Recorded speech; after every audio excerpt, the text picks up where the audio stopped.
Alright, it's time to talk about Doom Eternal because I've invested a decent amount of time into the game so far. On the campaign, I'm currently on the final part for the last level, and I've spent some time with battle mode, so, I think it's pretty much the right time to talk about it. So this gameplay, this was where I was pretty much left off from the campaign, and I stopped at the final part for the last level. So yeah, it was definitely quite a long session, I must say. And if you're wondering like what difficulty I'm playing on for the campaign, it's the hardest one, Nightmare difficulty. So yeah, you guys get to see me struggle through the game completely blind on the hardest difficulty. But to be honest, I actually didn't really think Nightmare was too bad. I mean, I feel like most of my deaths really kind of just came from me not really understanding the game's mechanics. And yes, let's just get into like the campaign section. So first and foremost, is this game better than Doom 2016's campaign? The answer is yes. It's better in a lot of ways: the combat, the level design, the new features, and it feels like a Doom 2016 on steroids, which is what I wanted Eternal to be. I absolutely think all the new enemies were well implemented and designed, especially the Marauder. I think he's probably one of the best enemies for the Doom series. It reminds me of fighting an elite in the Halo series. They're kind of like units that's basically a mirror image of yourself, so it's always fun and exciting to fight them. Even though the Marauder is kind of one of those enemies where they want you to fight them. I mean, where they basically like, kind of direct you in how to fight them, which is what I'm trying to say. And it's kind of annoying a bit, but overall, they're a good enemy. The combat is just much more intense in this game compared to, compared to 2016. I literally wanted 2016 to have, these kinds of engagements, just constant action after action, and I just never felt like I needed more demons to kill when I finish an encounter in Eternal. So I'm glad this game improved upon that from 2016. I also want to mention the Slayer gates are extremely fun, and my god, man, they just get your adrenaline pumping. Like, it's just ridiculous how fun they are. What else should I talk about? Oh yeah, so this Doom game, to me it feels like the most strategic in the series, because just how the mechanics are designed. You really have to like use everything in your power to survive. You gotta use the right weapon against the right enemy, use your equipment wisely to gain back ammo, armor, and health. And the more I play through the game, I understand why the developers called it like a combat chess type of experience. I could definitely say the boss fights are better too. I'm not gonna go into any more details of them just in case people haven't reached them yet, but boy, some of them are very fun. The levels are much more elaborate and open than 2016, so what that means is there's more room for exploration. It's always good to have this in a first-person shooter because it's to change up the pace from the combat, and it's really much needed because I feel like it makes the game not feel as repetitive, because I think the heavier combat focus of Eternal can make it feel tiring for some players. The campaign is without a doubt the strongest portion of Doom Eternal, and like I said, it is better than 2016 in a lot of ways, but I can't help but say there are flaws or just design choices that doesn't fit my taste. While I do enjoy the strategic approach of Eternal, where understanding weak points of enemies or knowing the right weapons for the right enemy, I kind of don't like how the game developers want you to play in a particular way. The earlier stages is completely guilty on this.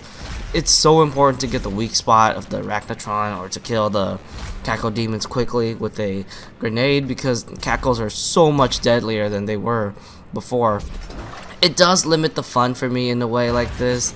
I've tried experimenting other weapon mods from other guns like the shotgun or ballista, but if you're not using like the arbalist or grenade launcher, you are going to struggle in this game on higher difficulties, which to me it tells me like the game's weapon balance is worse than 2016. I mean, in 2016, there were flaws in weapon balance too. Like, look at the plasma gun. I feel like the stun bomb just completely outshines like the heat blast, but at least like the heat blast still kind of has its usage here and there. But it seems like the weapon balance in this game, like if you're not using like a certain weapon mod, it can totally just make things even harder than they need to be, is what I'm saying. The heavier focus on platforming feels weird to me. I personally think Doom just doesn't feel right for this type of design. I get why they added it though. I know they're trying to add variety to the combat, but it just feels so awkward to have like the Mario inspired obstacle courses, and when you implement the life system with the platforming, where if you die, like if you fail to make a certain jump, it hinders your health and armor. This can make like upcoming combat sections like more frustrating than they need to be, because it seems like the developers don't really seem to like prepare players for these type of situations. It's like they really want you to like nail down these platforming, but like I said, sometimes I kind of don't know where to go, and sometimes like the jumps are actually like pretty hard to like time and all that stuff. And that leads me to what is it, another problem that I have with this game, since like it seems like its software hasn't done like the best job for preparing players for like certain situations, and that's like the ammo management. Just in the few levels, I was already starting to get annoyed by the lack of ammo. It does get better in the later stages with upgrades, but man, this is really the first Doom game where the ammo balance just feels off. I really think they should have just stuck with the chainsaw system of 2016 instead of like what we have in this game. Since chainsaw ammo regenerate by just one pit, they thought it was a good idea to reduce the ammo quantity to balance it out. But personally, I just prefer like the 2016's ammo balance.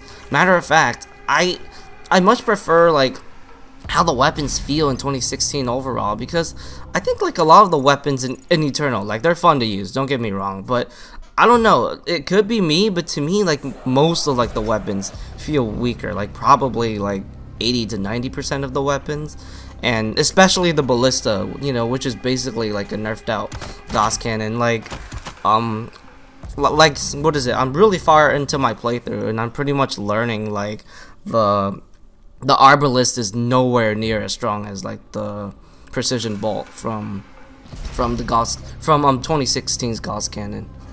Battle mode is fun but disappointing. There are not too many maps, which is never a good sign for a multiplayer, and you know, some of them are well designed and they do look cool, but there's definitely like balance issues at the same time, especially if you go against two good demon players. It can be a nightmare to kill them, and it just seems unfair for the Slayer side.